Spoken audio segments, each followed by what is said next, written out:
Hey guys! Welcome to another blazing episode of Open Heavens Teen Podcast. Today, we're going to be talking about something every young believer faces. Temptation. Topic, flee temptation and don't negotiate with sin. Sometimes the best prayer you can pray is the one after you have already fled. Tomiwa? Exactly. Let's be honest. Temptation does not knock politely on our doors anymore.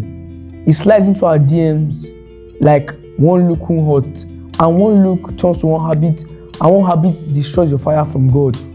Yes, and also, temptation comes in different disguises. There's lying, greed, jealousy, laziness, and even pride. But let's just be real. Sexual temptation beats all of them. Like, who remembers Joseph in Potiphar's house? Yeah, no cap. Like, imagine this. Your boss's wife is offering you comfort. Like, greater opportunities that can like raise you in your career. Some people would have called that divine connection. But Joseph knew that this was a grave distraction. He didn't wait. Do you know what he did? He fled. He did not run. He fled. Fled. You will not see that man again. Yeah, Potiphar's house. You will not see that man again. Oh. So let's make this personal. Tomiwa, if you are in Joseph's position and Potiphar's wife grabbed you by your collar, closed the doors, locked them, and nobody was watching, would you flee or would you have second thoughts? Well, this is another man's wife. I am a young servant. This woman is old enough to be my mother. So what should I gain, or what do I want to do with her? So in my mind, what I'm thinking or what I am going to do is to flee. I'm not going to have any second. Will you run or flee? I will flee. So 𝗙𝗪𝗃 and Uriah, if it was now Potiphar that was there and he was one tall, handsome man, like your celebrity crush, would you flee? Honestly, I would, because if you are actually a child of God, you would know that doing something like that with another person's wife, that is stated in the 10 Commandments, something like that you should not do like any other thing with another person's wife or husband. So I would flee because my conscience already knows that this particular thing is bad. Okay, do not feel, flee. Be fair? Okay. In that situation, I think I wouldn't think first, I would flee, because we should, in everything that we do, we should think of God first. Be like, what does God want? So we should not feel, as he said, we should flee. Do not tempt temptation. So, what about in the world we live in right now? I mean, everything is digital, AI, robots, everywhere. Can we flee from temptations even where there's internet, like that, in this AI, robotic world? Well, we really can't flee the internet. But what I advise to do is block accounts, filter what you watch, and don't follow pages that glorify sin. Because apps like TikTok, Spotify, AudioMark, and other like streaming platforms have like features where you can pick what you want when you like begin to use the app. So you can pick the things you like and glorify God. Alter your algorithm, yeah. Mm-hmm. Fair. I think we should watch what we allow into our hearts, because out of our hearts flows the issues of life, and we should be careful about what we watch, what we listen to, and stuff like that. Yeah, what we hear. Please don't forget, you are not alone. Even Jesus had disciples. So you can always go to a friend. It will help you with your certain temptation. Good friends. Yeah, just keep it. Yeah. So let's get into the real talk. Let's talk about relationships. So, some things say that it is possible for them to have a good, safe, normal relationship, innocent relationship with the opposite sex. Is it true? Well, it is possible for that to happen, but this is where boundaries and intentions come in. You have to be intentional of what you do, of what you say, and you have to keep some boundaries and limits to what you do, and learn how to follow those boundaries, because not all people that set the boundaries, keep them. Yeah. So ask yourself, is this relationship helping me grow spiritually or pulling me closer to sin? So Mariah, I want to hear your take. About keeping friends, when we also like make those friends, we should also make sure that those people help us spiritually, educationally, physically, and just help us in our growth particularly. Because if you keep friends that are just there for talk and play and jokes, they're not impacting you positively. They're just reducing your social knowledge on things practically. Fair. There's the quote that says, show your friends and I'll tell you who you are.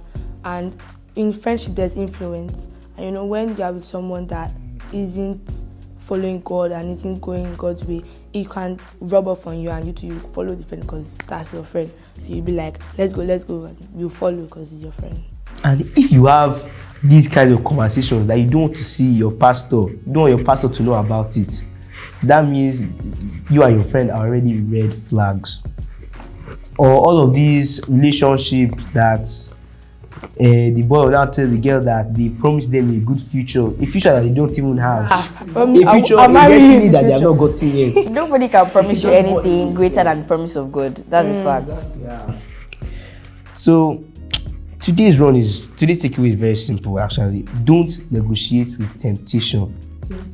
Don't tempt temptation. Temptation is a very, very vast word because there are many different kinds of temptation.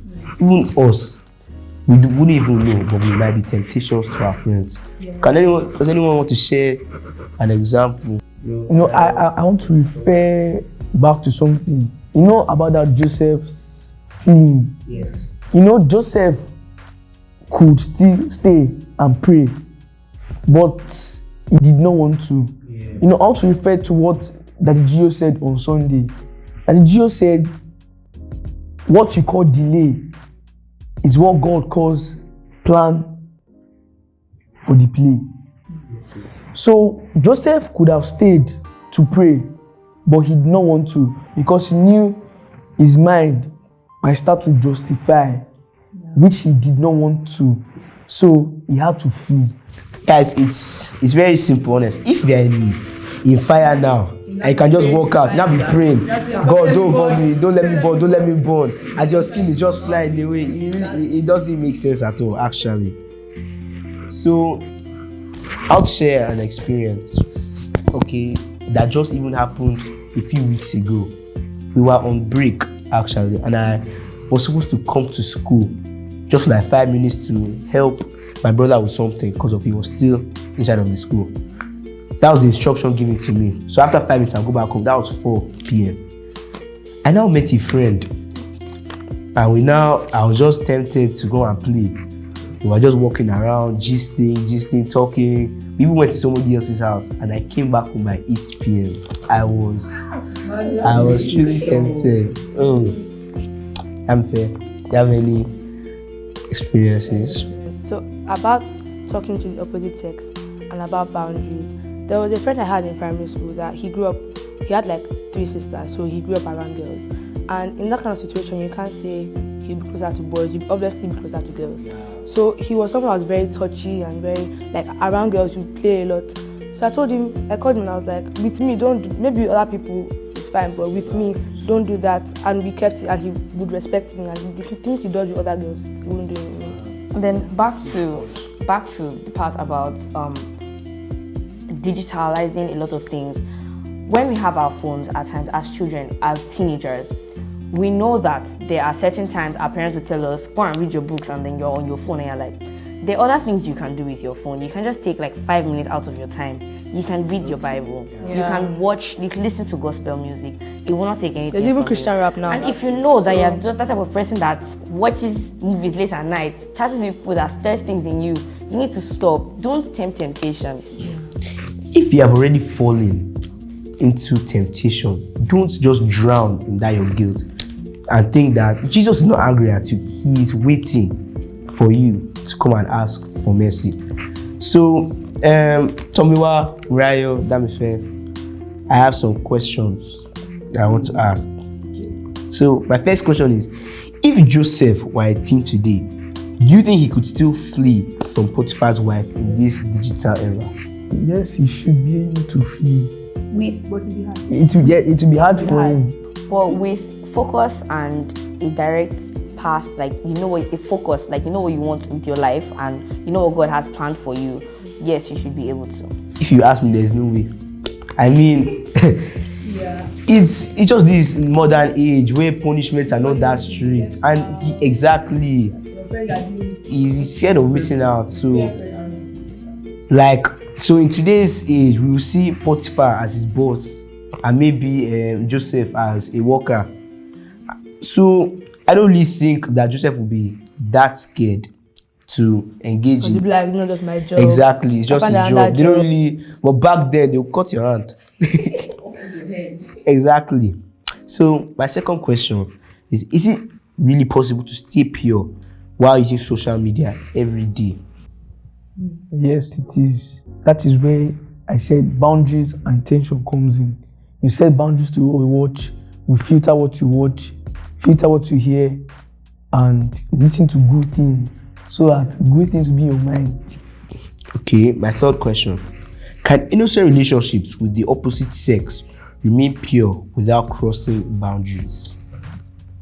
I think that's where diligence comes in, because you have to be diligent with boundaries. Because when you say, okay, we're not going to do this for this setting in that friendship, we're not going to do this, you have to keep it. You have to be diligent in that thing that you're doing. But some people believe that boundaries might even open the relationship, set it apart. Like, boundaries can sometimes distance. Boundaries are made to be kept for specific reasons. Boundaries aren't to stop you from doing that particular thing if it was a good thing, but boundaries are made, boundaries for bad things are made to stop you from doing that thing. But if it's a good thing, boundaries just limit you from your greater heights. Yes. I have a question. Should Christians delete certain apps if they keep falling through them? Well, they should, so that they won't fall more into. Like what kind of apps? Maybe those porn sites.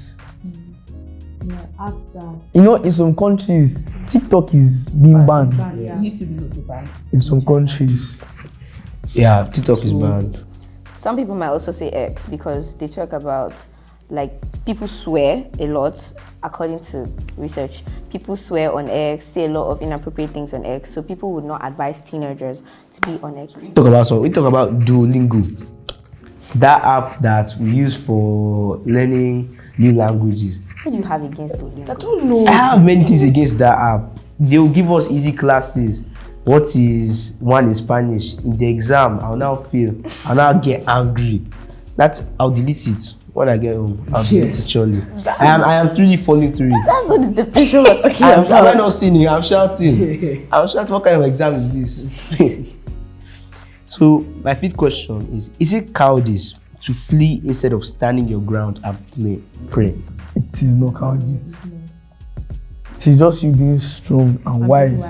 When you say fleeing temptation at that point, it's not being cowardice, because if you were to stay, you would probably know that something bad or worse would have happened at that moment. Like, as an example now, you light a match and put your hand and be like, God help me, but you lit the match for yourself. So you shouldn't cause problems for yourself, even if you know how bad it can get. So don't cause problems for yourself. Yeah. My final question is, what are some of the modern Potiphar's wives that teens face today and that can destroy their destinies? Peer pressure. Peer pressure. Apps that don't glorify sin. FOMO. Fear of being left out. But yeah, they really hate missing out. Like, if you are in a group of friends, you are the only Christian, you now all go and club and party, you wouldn't want to miss out. That's why you should not be tempted, because normally somebody will just say, we just want party. You now end up there 12 a.m. drinking. So that's a very good example. And there's also a quote that I have in mind, that one moment of pleasure is also a lifetime of pain. You can't just enter that situation like Joseph. If Joseph had now had that moment of pleasure with Potiphar's wife, where would he be now? because of they just might have killed him, and he will not. But now you can see, you could have seen Joseph. He was wearing a crown, and those same brothers that threw him into a well came back asking him. Yeah. Yes, it was very. Oh God. Good story. Sorry. So, thank you for tuning in to the Open Heavens Team podcast.